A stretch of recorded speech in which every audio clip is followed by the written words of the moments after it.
ഇന്ന് ഞങ്ങൾ പോകുന്നത് മലനടയിലാണ്. ഇന്നവിടെ മലക്കുട കാണാൻ പോവുകയാണ്. ഞാൻ പുതിയാവി അനിയനെയും കാത്ത് നിൽക്കുകയാണ്. നിന്ന് പോസ്റ്റ് ഒരു 12 മണി തൊട്ട് ഒരു 1:30 വരെ ഞാൻ ഇവിടെ നിന്ന് കാണും. അങ്ങനെ നിന്ന് ഉളപ്പൊടിയും കാറ്റും, എൻ്റെ പൊന്നോ, കണ്ണുപോലും കാണാൻ പറ്റാത്ത രീതിയിലുള്ള പൊടിയാണ്. ഇത് ഹൈവേ പണി കാരണമേ നിൽക്കാനെങ്ങും പറ്റത്തില്ല. അങ്ങനെ ലാസ്റ്റ് അനിയൻ വന്നിട്ട് ഞങ്ങൾ പിന്നെ ആ നട്ടുച്ച നല്ല വെയിലാണ് ഞങ്ങൾ അങ്ങോട്ട് പോയത്. കാലൊക്കെ അങ്ങ് പൊള്ളുമായിരുന്നു. അത്രയും എങ്ങനെയായാലും ഞങ്ങളങ്ങ് പോയി. കഥയൊക്കെ പറഞ്ഞ് ചൂടൊന്നും അറിഞ്ഞില്ല. അങ്ങനെ അങ്ങ് പോയി. ലാസ്റ്റ് ഞങ്ങൾ മലനട എത്തിയപ്പം കാണണം, അടിപൊളിയാട്ടോ. ഞാൻ 2ാമത്തെ വട്ടമാണ് ഇവിടെ പോകുന്നത്. ഒരു എന്നൊക്കെ പറയുമ്പം ഞാൻ ഉദ്ദേശിക്കുന്നില്ല. ഞാൻ വിചാരിച്ച് വലിച്ചുകൊണ്ടൊക്കെ പോകുമെന്ന്. പക്ഷെ അല്ല, അവർ തോളിൽ വെച്ചുകൊണ്ടാണ് അവരെ പോകുന്നത്. അങ്ങനെ ഇഷ്ടംപോലെ കടയാട്ടോ. അവിടെ ഇല്ലാത്ത ഐറ്റംസ് ഒന്നുമില്ല. അങ്ങോട്ട് ചെല്ലുമ്പോൾ തന്നെ ഇഷ്ടംപോലെ എവിടെയൊക്കെ നോക്കിയാലും കച്ചവടക്കാരാണ്.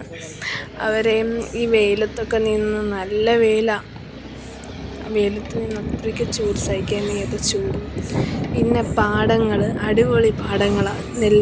ഈ നെല്ല് കൃഷികൾ ചെയ്യുന്നത് അടിപൊളിയാട്ടോ. പിന്നെ നമ്മൾ ഈ സിനിമയിലൊക്കെ കാണത്തില്ലേ, ആ ഒരു ഫീലാണ് നമുക്ക് അവിടെ എത്തുമ്പോൾ തന്നെ. പിന്നെ അടിപൊളി, അവിടെ ചെറുത് തൊട്ട് വലിയ ഓരോരോ കാളകൾ, തേരുകൾ, അങ്ങനെ ഒരുപാട് ഐറ്റംസാണ്. പിന്നെ അങ്ങനെ നല്ല ഞങ്ങൾ മെയിനായിട്ട് അരുവി ഞാൻ കൊണ്ടുപോയില്ല. അരുവി കൊണ്ടുപോകാനുള്ള കാരണം എന്ന് വെച്ചാൽ ഈ വെയിലത്ത് അവളെ ഈ പൊടിക്കും വെയിലത്ത് കൊണ്ടുപോകാൻ ശരിയത്തില്ല. കുഞ്ഞുങ്ങളല്ലേ, അവൾ കുഴഞ്ഞു പോകത്തില്ലേ. അതുകൊണ്ട് എൻ്റെ വീട്ടിലിട്ടാക്കിയിട്ടാണ് ഞാൻ പോയത് തന്നെ. അങ്ങനെ അവിടെ കൊണ്ടാക്കിയത് വലിയ ഉപകാരമായെന്ന് അന്ന് രാത്രി തന്നെ മനസ്സിലായി. പിന്നെ ഞങ്ങൾ മലനാട് അമ്പലം എത്തി. അവിടെ കയറി ഞാൻ തൊഴുതായിരുന്നു. എന്നുവെച്ചാൽ തൊഴാനുള്ള കാരണം എന്ന് പറയുന്നത്, അന്ന് ഒരു പ്രത്യേക ദിവസം കൂടെ ഉണ്ടായിരുന്നു. ചേട്ടൻ്റെ ബർത്ത്ഡേ ആയിരുന്നു. അങ്ങനെ കയറി അന്ന് തൊഴുത് നല്ല കേട്ടോ. അവിടെ അമ്പലം അടയ്ക്കത്തില്ലല്ലോ, ഇന്ന് ഉത്സവമായതുകൊണ്ടായിരിക്കും, അടച്ചില്ല എന്തായാലും. അങ്ങനെ അനിയൻ കയറിയില്ല, ഞാൻ മാത്രം അത് കയറി തൊഴുത്. ഞങ്ങൾ ആദ്യം വിട്ടങ്ങോട്ട് പോയപ്പോൾ ഞാൻ പിന്നെ 2ാമത് പറഞ്ഞ് കയറിയതാണ്. അങ്ങനെ കയറി തൊഴുത് പിന്നെ ഞങ്ങൾ ഒരു 2 മണിയായെന്ന് തോന്നി ഇവിടെ എത്തിയപ്പോൾ തന്നെ. പിന്നെ ഞങ്ങൾ തൊഴുതിട്ട് പെട്ടെന്ന് തന്നെ ചേച്ചിയുടെ ഇവിടെ അമ്പലത്തിനടുത്തായിട്ട് അക്കയുടെ വീടാണ്. അക്കയുടെ വീട്ടിൽ കയറി ഫുഡൊക്കെ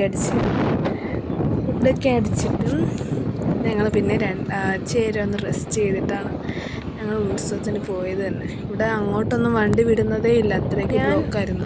ഇപ്പം അനിയനുമായിട്ട് ഫസ്റ്റ് ടൈം ഇവിടെ ചേട്ടനുണ്ടായതുകൊണ്ട് ചേട്ടയുടെ വീട്, അതുകൊണ്ട്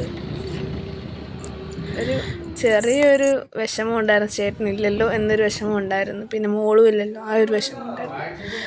അങ്ങനെ വീടെടുത്തിട്ട് എല്ലാവരും ഉണ്ടായിരുന്നു. സദ്യയായിരുന്നു കേട്ടോ. ഞാൻ എല്ലാം കഴിക്കാൻ മുമ്പുള്ള വീഡിയോ എടുക്കാൻ പറ്റില്ല. ഫുഡ് കണ്ടപ്പം എല്ലാം മറന്നുപോയി. അപ്പം വീഡിയോ ഒന്നും എടുക്കാൻ പറ്റിയില്ല.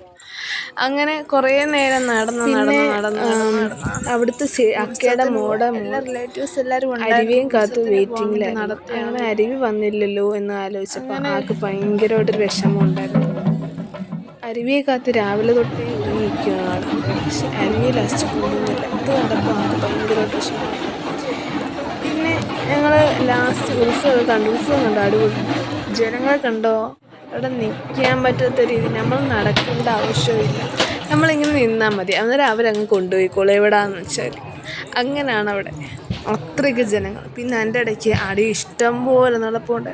ഈ അടി കാരണം ആളുകളെ പോലും കാണാൻ പറ്റാത്ത രീതിയിലുള്ള പൊടി, ചടിയിടുന്ന പൊടി നല്ല രീതി. അങ്ങനെ അന്ന് രാത്രി എനിക്ക് ഭയങ്കരമായിട്ട് ശ്വാസം മുട്ടലൊക്കെ ആയിരുന്നു. ഇവർ ഈ മല താഴെ തൊട്ട് മേളിൽ ഈ മല കയറുന്നുണ്ടായോ, ഈ വലിയ തേരൊക്കെ അങ്ങനെ ഇടയ്ക്ക് വെച്ച് ഞങ്ങളുടെ കൂട്ടത്തിലെ ഓരോരോ ആളെ മിസ്സായിക്കൊണ്ടിരിക്കുകയാണ്. ഒരാളെ വെച്ച് ഒരാളെ കിട്ടാറില്ല. ഒരാളൊക്കെ സമ്മതിച്ചു കൊടുക്കണം. ഈ ചൂട് മിസ്സായിക്കൊണ്ട് പൊടി എല്ലാ ദിവസവും കാണാൻ പറ്റിയിട്ടൊന്നുമില്ല. ഞങ്ങൾ ആൾക്കാരെ തിരക്കി ഞാനും കയറുന്നില്ലേ, റേഞ്ചും കിട്ടുന്നില്ല, വിളിച്ചിട്ടും കിട്ടുന്നില്ല. അങ്ങനെ ഒരവസ്ഥയായിപ്പോയി അവിടെ. അങ്ങനെ ഞങ്ങൾ എന്തായാലും പോലീസ് കൺട്രോൾ റൂമിൻ്റെ അടുത്ത് നിന്നപ്പം അങ്ങനെ ഓരോ ആൾക്കാർ വെച്ച് കിട്ടിയായിരുന്നു. പിന്നെ ഞങ്ങൾ വലുതായിട്ട് ഉത്സവം അങ്ങനെ കാണാൻ പറ്റിയില്ല. പിന്നെ ഞങ്ങൾ ബജ്ജിയൊക്കെ കഴിച്ചിട്ട് പിന്നെയും നടത്താൻ തുടങ്ങി. നടന്നിട്ട് പോലും നീങ്ങുന്നില്ല, അത്രയ്ക്ക് ബ്ലോക്കായിരുന്നു. പിന്നെ ഞങ്ങൾ ചേച്ചിയുടെ അങ്ങ് കയറി ഫുഡൊക്കെ കഴിച്ചിട്ട് ഞങ്ങൾ വീട്ടിലോട്ട് പോയപ്പോൾ എന്തോ 1 മണിക്കൂറെങ്കിലും ബ്ലോക്കിൽ കിടന്നു, അത്രയ്ക്ക് തിരക്കായിരുന്നു. പിന്നെ വണ്ടിയിൽ എണ്ണയില്ല, വണ്ടിയിൽ എണ്ണ അടിച്ച് പമ്പിൽ കയറി എണ്ണ അടിച്ച് പിന്നെ പമ്പിൻ്റെ പുറത്ത് കുറച്ച് നേരം നിന്നു. അത്രയ്ക്ക് ചൂട്, രാത്രിയായിട്ടും ചൂടായിരുന്നു. പിന്നെ മഴ പെയ്യുന്നുണ്ടായിരുന്നു.